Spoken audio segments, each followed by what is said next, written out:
हमारे सीडीएस अनिल चौहान साहब ने, फॉर्मर सीडीएस अनिल चौहान साहब ने बहुत सेंसेशनल रेवलेशन आज की है ऑपरेशन सिंदूर को लेके। बट गागर में सागर भरने वाला विषय पर मैं जल्दी जल्दी से आपको बताऊंगा क्या क्या रेवलेशन थी। सबसे पहले उन्होंने कहा कि जो सीडीएस का पोस्ट बना, इसने बहुत जबरदस्त काम किया। तीनों एयरफोर्स, आर्मी और नेवी को एक साथ लाया और तीनों ने एक साथ मिलकर आघात किया। ये पहला स्टेप था। मैं आपको आसान शब्दों में समझाने का प्रयास करूंगा। दूसरा स्टेप था, जब हमने मोबिलाइजेशन इतनी बड़ी की, हमने मोबिलाइजेशन इतने बेहतरीन तरीके से की कि पाकिस्तान को इसकी हवा तक नहीं लगी कि हमने मोबिलाइजेशन क्यों की, कैसे की। अगर हम मोबिलाइजेशन करते, पाकिस्तान को पता लगता, वो भी मोबिलाइजेशन करता, फिर मोबिलाइजेशन इतनी इफेक्टिव नहीं रहती। मैंने एक आर्टिलरी कमांडर का एक इंटरव्यू पढ़ा था। उन्होंने कहा कि मेरी यूनिट को 1,500 मील दूर थे वो साइड से, उनको बोला कि मोबिलाइज करो। जब उन्हें बोला मोबिलाइज करो और उनको ये बोला कि आप अपने सेकंड इन कमांड को भी नहीं बताओगे क्यों मोबिलाइज करनी है, और आप ऐसे मोबिलाइज करो, तैयारी करो, हम आपको कभी भी मोबिलाइजेशन का ऑर्डर देंगे। तो उन्होंने कहा यार मैं आप कैसे मोबिलाइज करूं, मुझे समझ नहीं आ रहा। तो कह रहा, मैंने बोला अच्छा ठीक है। मैंने अपनी यूनिट को बोला एक बहुत बड़े जनरल साहब आ रहे हैं, मतलब very high officer is coming, हमारी मोबिलिटी की प्रिपरेशन सीखने, मोबिलिटी की तैयारी करो, 6 घंटे बाद मैं फर्स्ट ट्रायल देखूंगा। तो लोग भाई, लोग कह रहे हैं अभी सीओ साहब को क्या हो गया, अचानक क्या हो गया। तो किया, कह रहे हर 6 घंटे बाद में ट्रायल देखता रहा और मैं जाके अपने ऑफिस में ये कैलकुलेट करता रहा। इतना बड़ी मोबिलिटी पहली बार हुई। Very specialized artillery division and they have some very special guns. हाँ, ये इतना मैं जरूर कहूंगा, बहुत स्पेशल गन्स है। उनकी स्पेशलिटी क्या है, उनकी मारक रेंज क्या है, भाई मुझे भी नहीं पता। अगर मुझे पता होगा भी नहीं, मैं बताऊंगा नहीं, because that's a national security issue and they are one of the secret weapons of the Indian army. और पाकिस्तान पे वो कहर वर के टूटे और पाकिस्तान की ऐसी तैसी करी। अब जब मोबिलाइजेशन की बारी आई तो मोबिलाइजेशन के विकल्प है, क्या बाय रोड जाओगे, बाय ट्रेन जाओगे या बाय एयर जाओगे। अगर बाय रोड जाओगे तो मोबिलाइजेशन की टेक्निक अलग है, अगर बाय ट्रेन जाओगे तो मोबिलाइजेशन की टेक्निक अलग है, अगर बाय एयर जाओगे तो मोबिलाइजेशन की टेक्निक अलग है। सीओ साहब अपने ऑफिस में बैठ के समीकरण, किसको भेजूं, क्या भेजूं, कैसे करूं, क्या करूं।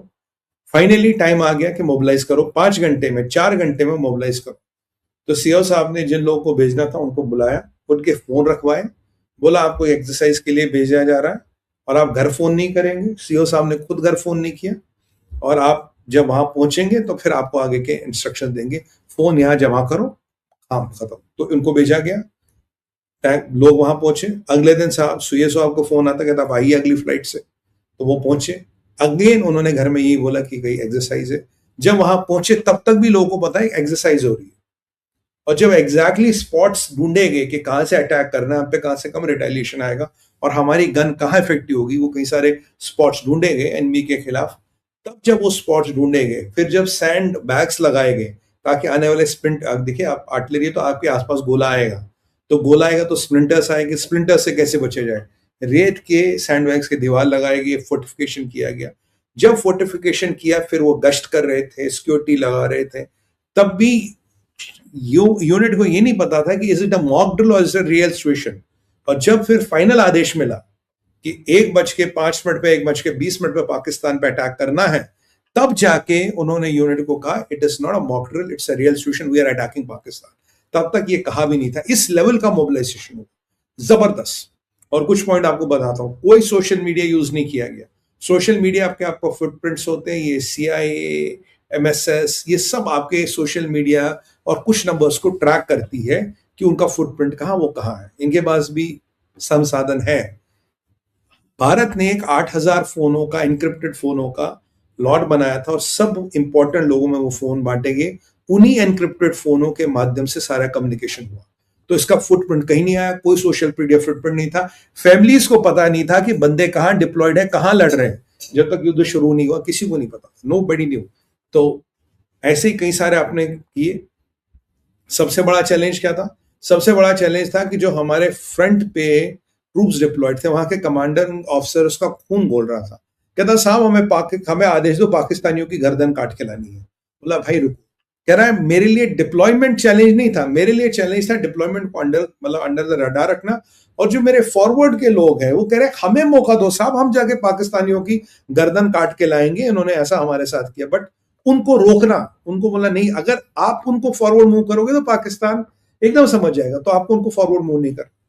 पॉइंट नंबर 3, बालाकोट की टेक्निक अलग थी, उरी की टेक्निक अलग थी, और यहाँ की टेक्निक अलग थी. यहाँ we used low air spectrums like loiters, ammunitions, rockets and beyond visual range means. कह रहे हैं कि भाई उरी हम सर्जिकल स्ट्राइक हमने we went by land, Balakot we went by air. So this time we choose between high land and the high air. हमने intermediate range में गए और अपना काम किया. तो by that time we have got scalps, we have got other missiles जो beyond visual range हमें ठोकने में मदद करेंगे. पाकिस्तान कहाँ धोखा खा गया? Pakistan got those what do you call them, air defence system HQ9 and 19 की, वो एयर से आएंगे. हम एयर से गए ही नहीं. तो and by the Ukraine war में हमने ये सीखा था लॉइटरिंग एम्युनिशंस, ड्रोन्स वगैरह कितने काम की. तो कैपेबिलिटीज डेवलप भी की थी, कैपेबिलिटीज बनाई भी, और कुछ कैपेबिलिटीज को टेस्ट भी किया हमने. तो एवरीबडी वो हमारे बहुत काम आए. फिर डीआरडीओ स्टेप्ड इन. डीआरडीओ ने हमें कुछ नए वेपन दिए जो अभी टेस्टिंग में थे. तो हमने काफी वेपनों की टेस्टिंग भी पाकिस्तानियों पे की है, मतलब वेपन कामयाब थे.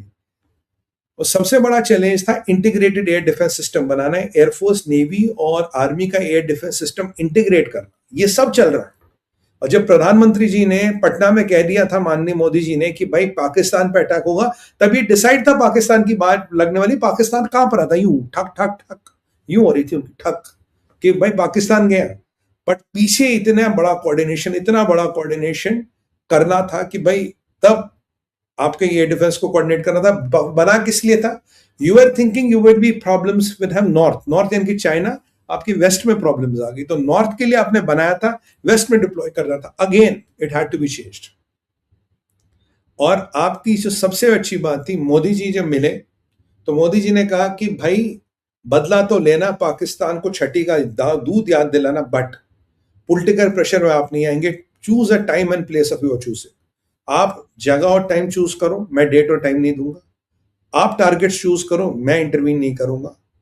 आप ये इंश्योर करें कि कोई भी ह्यूमन एरर या टेक्निकल फेलियर के कारण फेलियर ना हो, और I need proof of what we have done. ये 4 मेरी शर्तें. बाकी आपको जो करना करिए, आपको पूरी छूट है, पूरा पॉलिटिकल डायरेक्शन है. पाकिस्तान को मजे चुकाना है.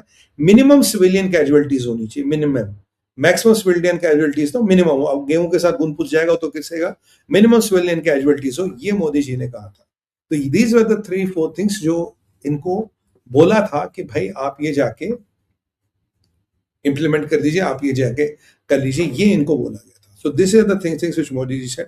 तो चौहान साहब कहते हैं ऐसा क्लियर पॉलिटिकल डायरेक्टिव, ऐसा क्लियर पॉलिटिकल विजन, ऐसा क्लियर पॉलिटिकल गोहेड हमें कभी मिला ही नहीं था. Hands were completely free. अब मैं भारत सरकार से निवेदन करता रहा पिछले साल तक, साहब कैपेक्स दीजिए. तब तक मोदी जी ने 4 स्पेशल प्रोक्योरमेंट दे दी थी. 4 स्पेशल प्रोक्योरमेंट से काफी हथियार आ गए थे. और जब ये युद्ध हुआ तो 2 स्पेशल प्रोक्योरमेंट्स और अप्रूव कर दी राजनाथ सिंह जी ने, कि अगर आपको और हथियार लेने ले लीजिए, ताकि मतलब क्विक विंडो में हम हथियार एक्वायर करें. तो लगभग ऑपरेशन सिंदूर तक 6 special procurement Windows for capex over and about defence budget Bharat सरकार ने ले ली थी. फिर टारगेट्स का चयन हुआ तो राजनाथ सिंह जी ने कहा यार भावलपुर तो चाहिए, तो बहुत बड़ा टारगेट है, भावलपुर चाहिए तो आपको एयरफोर्स यूज करनी पड़ेगी, वहां तक लॉइटरिंग एम्युनिशन वगैरह नहीं जाएंगे.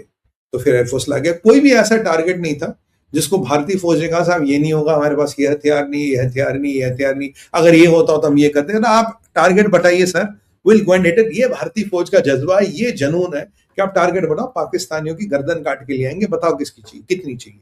तो this is what they said कि हम जाके वो पाकिस्तान को अंदर जाके ठोकेंगे, हमें कोई दिक्कत नहीं, आप बताइए कितने हथियार चाहिए. तो बिल्कुल ये हुआ, और बिल्कुल रणनीति बनाई गई, और सैटेलाइट इमेजरी का यूज किया गया. एक एक टारगेट को कहीं बार स्टडी किया गया. मान लीजिए कंपाउंड है, अब उसमें कई सारी बिल्डिंग्स है, एक कैंप है. अब यार 6 बिल्डिंग है वहां पे.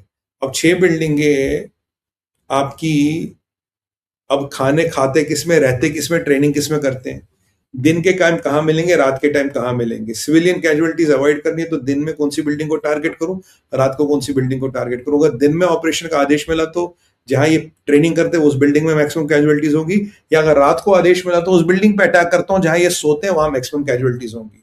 और बिल्डिंग का नेचर क्या, टीन की छत है, कंक्रीट की दीवारें, कंक्रीट की छत है, टीन की दीवारें, कौन सा एम्युनिशन यूज करो, कौन सा पेनिट्रेटिंग डिवाइस यूज करो ताकि मैक्सिमम कैजुअलिटीज हो, चीज को लैप्स हो. इन सब का अध्ययन किया गया, गहन अध्ययन किया गया.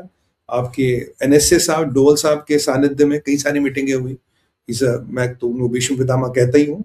और फिर चीफ ऑफ स्टाफ्स की कई सारी मीटिंगें हुई, कई सारी चीजों को डिस्कस किया गया, सिनेरियोस, टारगेट्स, पैकेजेस, कई सारी चीजों को डिस्कस किया गया, कब लेना है, किसको मारना है, कैसे ठोकना है। और यहाँ पे जो जॉइंट कॉम्स एंड कॉम हुए बड़े जबरदस्त हुए। और पहले हमने जो अटैक किया, पहले राउंड में 2 अटैक एयरफोर्स ने किए, 7 आर्मी ने किए। और मैंने आर्मी के उस कमांडर का इंटरव्यू देखा था, उन्होंने कहा जी एक हमारा जो बंकर था, वो एक जो हमारा अटैकिंग जगह थी, जो हमारा टारगेट था, आधा जमीन के नीचे था। अब आधे जमीन के नीचे वाले को भी आपने आर्टिलरी गन से गिराया। तो 2 एयरफोर्स ने गिराया, भावलपुर और एक और जो आपको अंदर जाना था, बाकी आर्मी ने गिराए। And fantastic job. और नेवी को आपने पूरा सतर्क कर रखा था, आपके कैरियर बैटल ग्रुप्स मूव कर रहे थे। कोस्ट गार्ड को आपने नेवी के नीचे संरक्षण में डाल दिया, नेवी के कमांड में डाल दिया था। पाकिस्तान के पास कोई इमेजरी नहीं थी, 2 सैटेलाइट थे जो चलते नहीं थे। चाइना वाइना से इमेजरी आती थी, पर जब तक वो इमेजरी आती थी पर वो आउटडेटेड हो गई होती थी, क्योंकि वो कहते थे आपका कैरियर बैटल ग्रुप वहां है, तो carrier battle group 150 nautical miles हिल गया था, तो इमेजरी पुरानी थी। They didn't have the latest imagery. Bharat ने पूरा कोऑर्डिनेशन के साथ अटैक किया। भारत ने हर टारगेट को स्टडी किया, टारगेट के लिए क्या यूज किया जाए उसको स्टडी किया। और Bharat was controlling the things in such a way ताकि एस्केलेशन को हम कंट्रोल कर सके। अगर एस्केलेशन होगा वो हमारे हाथ में है। फिर पाकिस्तान ने पहले का ऑपरेशन यूज किया, किया, उसमें वो पिटे। फिर उन्होंने वो बुयान मासूद यूज किया, अबली गजवाए हिंद आजम मुल्ला मुनीर, गजवाए हिंद का मौका मिला कर लो। और उन्होंने उम्मत को बोल दिया कि 48 घंटों में दिल्ली का वाट लगा देंगे, दिल्ली को पैक कर देंगे। और 8.5 घंटे में पाकिस्तान भीख मांग रहा था, घुटनों पे आके सब सीजफायर करो, सीजफायर करो, सीजफायर करो। क्यों? क्योंकि इनके जहाज उड़े, वापस आए तो रनवे नहीं थी, वापस आए रनवे नहीं थी। और अस्करदू और जब नूर खान को हिट किया तो that definitely reduce there air power. फिर S-400 ने इनके कई सारे जहाज गिरा दिए। फिर हमने इनका F-16 का शेड उड़ा दिया, JF-17 गिराए इनके। मेरा मानना है हमने लगभग 18 जहाज गिनाए। अब तक 13-14 का हिसाब तो गवर्नमेंट ने ऑफिशियली इधर उधर से दिया है। मेरा मानना हमने इनके 18 जहाज गिनाए। तो इसलिए ये एयर पावर गया। इनका ISR, जो ISR होता that is the recognitions capability, इनकी हार्डली कुछ नहीं थी। इंडिया की बेस्ट रिकॉग्निशंस कैपेबिलिटी थी, हमें इनका सब चीज पता था। बट कुछ चाइना के स्पाई सैटेलाइट्स हमारे ब्रह्मोस और उन बाकी स्ट्रेटेजिक मिसाइल डिविजन को ट्रैक कर रहे थे। और इनके यहाँ सिस्टम था, everything was going to one person Mullah Munir, जो मरियम बंकर में छुपा था। हमारे यहाँ डिस्ट्रीब्यूटेड स्ट्रक्चर था, everybody was working professionally and with minimalistic casualties जो हमारी हुई 5 या 6। हमने इनकी ऐसी तैसी कर दी, हमने इनको ठोक दिया। हमने मोबिलाइजेशन की, एयर रिसोर्सेज को यूज किया। इन्होंने 1000 से ज्यादा ड्रोन्स और वेक्टर्स हमारी तरफ एक रात में चलाए, एक भी हमारे एयर शील्ड को पार करके टारगेट पे नहीं लगा। सो पाकिस्तान को ये नहीं पता था जो मैंने अटैक किया कि वो लगा नहीं लगा, दे वर एज्यूमिंग लगा, बट इनके पास कोई इमेजिनरी नहीं थी। जब इनको हमने वापस जवाब दिया तो ये रो पड़े। 9 बजे इन्होंने फोन किया, DGMO को साहब हमें बात करनी। हमने बोला हम अवेलेबल नहीं, 3 बजे करेंगे। तो 3 बजे तक हमने अपने जो बाकी 4 राउंड ऑफ अटैक्स है वो पूरे कर दिए। अब चौहान साहब कह रहे कि एयर चीफ ने मुझे फोन किया, बोला सर वो सरगोदा पे मैं अटैक करूं या रहने दूं। उन्होंने कहा बिल्कुल कर दो, सरगोदा पे अटैक करो, ठोकाओ सकते। और अटैक अस्करदू पे भी होना था। अस्करदू वो है एयरपोर्ट जहां चाइना अपने जेट्स रखता है, कई बार उन्हें लगता है कि वो भारत की रेंज से बहुत दूर है, तो बोला अस्करदू पे भी अटैक करना था। पर प्रॉब्लम ये है कि वेदर खराब हो गया, अस्करदू नहीं जा पाए। फिर लाहौर के पास एक एयरबेस है, हमने उसको ठोक दिया, because that was a part of the contingency plan. अगर अस्करदू नहीं मिलेगा तो यहाँ नहीं मिलेगा। तो डिटेल्ड टारगेट प्रैक्टिस एनालिसिस हो गया था। We were roaming in Pakistan skies as per our convenience, radars वडार सारे डाउन थे, सब कुछ इनका खत्म हो गया था। तो फिर हमने अपना व्हाट यू कॉल दिस,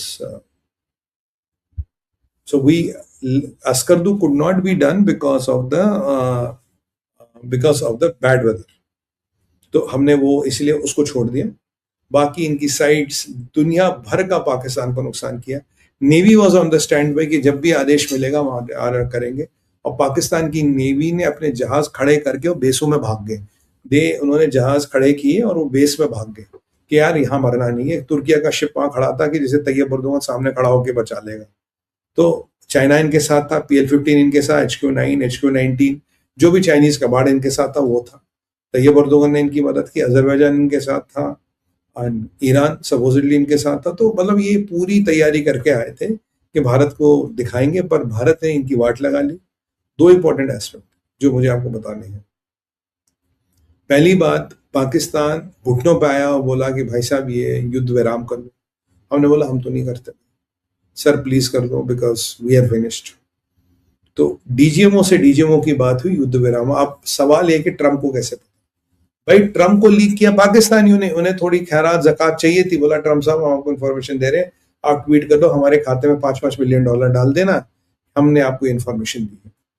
तो the information of ceasefire reach between India and Pakistan was leaked from Pakistan to Trump so that they can keep him in good books, ताकि ट्रंप की जूते पॉलिश कर सके अच्छी तरह से, इसलिए उन्होंने लीक किया। पहली बात। दूसरी बात, where I salute General Chauhan is on the Mecca alliance. I have been worried on the Mecca alliance, और हमारे कुछ रिटायर्ड जनरल साहब हैं कह रहे no no no it is nothing, it is nothing. तो मैं आपको शुरू से कह रहा था this is always something, quote unquote. आज जनरल चौहान साहब ने कहा कि this is a grave security concern for India, Makkah Alliance, quote unquote. It's a grave security concern for India.